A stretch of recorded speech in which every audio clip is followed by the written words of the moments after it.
Now we're in Elbaph arc. We had to wait for 25 years to see the Kingdom of Giants in all its glory. The design of giants in One Piece is based on the Vikings. Several gods of Norse mythology use sword as to fight their opponents. The first giant we saw in One Piece is also a sword user. Well, maybe not. In fact, sword and axe are a very common weapon in Elbaph. Even Luffy has one for himself. If he's gonna ever use it, it's a different question altogether. There should be a village of dwarves in Elbaph.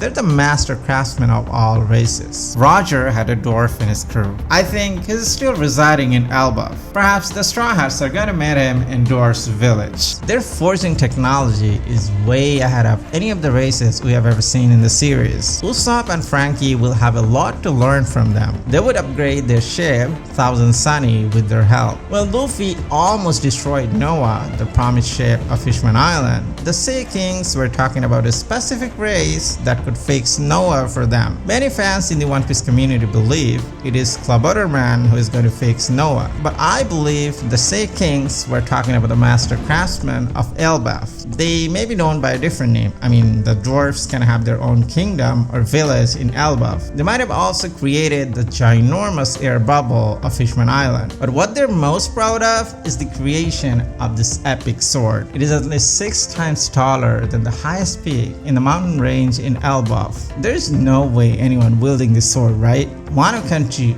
also has a huge sword, but Elbaph's one is one of a kind. There is no comparison. I wonder how they made it and what was its purpose. Is it related to destroying the world Imu created? Maybe it is the key to unlock something, or is to cut something huge. We did see something huge at the end of Silverberg arc. Maybe this sword and the huge structure are somehow related. Perhaps it is a test for Luffy. To be more precise, Sun God Nika. If he is acknowledged by the sword, or at least lift the sword, he will get the support of the entirety of Elbaph. Imagine Road's reaction. The little human he looks down upon is lifting the sword that none of the giants ever could. Maybe one of the master craftsmen from the dwarf ate Moamoanomi type devil fruit. The more devil fruit allows the user to amplify the size and speed of any of the object he touches. The current user of Moamoanomi is Brandy World. Instead of Moamoanomi, that dwarf could have eaten size devil fruit. Anyways, he used his awakening ability on the sword and kept it in the size that we're seeing right now.